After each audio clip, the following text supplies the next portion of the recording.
I was on stage and I was supposedly on a panel of experts. The idea was that there would be 3 of these experts, but on this particular occasion, we were doing this every day over a couple of weeks, we were an expert short. So there were 2 of us, and the word was put out, is there another expert who would like to come up on the stage to join the panel?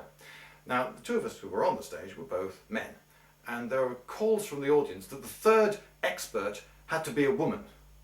This annoyed me, frankly. No, it didn't have to be a woman. We were there to be experts. What we wanted is the best person on the stage. You had to be able to answer questions on the fly and preferably be reasonably funny and be confident on stage. And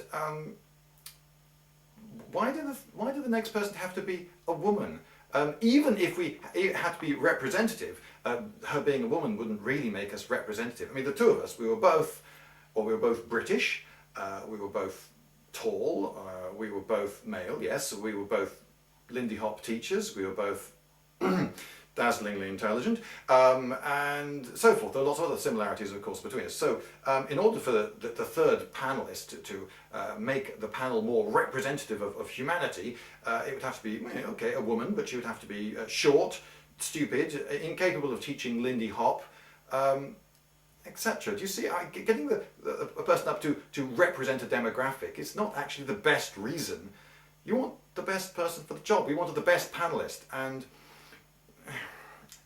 another example, Parliament. Now, I've heard loads of people go on and on about how it's very important that the people who represent us in Parliament, the MPs, they are representative of the demographic, which means that there should be so many women and so many people of this race and so forth. And no, I really don't think that's the case. You just want the best people for the job. Where do you draw the line? What categories of person are important and what categories of person are not important?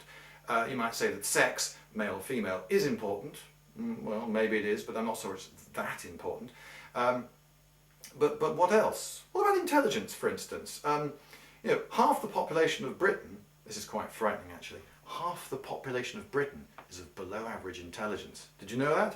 It's frightening, isn't it? Well, anyway, so to be representative government, we should have half the MPs in Parliament should be of below average intelligence. Is that what you really want? Do you want every view, every type of person, every inability, every ability represented? I mean, do you know there are no circus performers at all in Parliament? There's no one on the front benches who's any good on the trapeze. Well, really, 0.1% of all parliamentarians should be terrific on a trapeze. Are we going to bother with that? At what point do you draw the line? Who says that sex is important, race is important? Why is race important? What does the colour of a person's skin got to do with anything? What you're going to do is be good at your job, dedicated at your job, be reasonably in touch. I mean, what man doesn't know any women? What woman doesn't know any man? Surely you can represent members of the opposite sex regardless of your own sex, can't you? And if you really can't, well, maybe you shouldn't be a parliamentarian.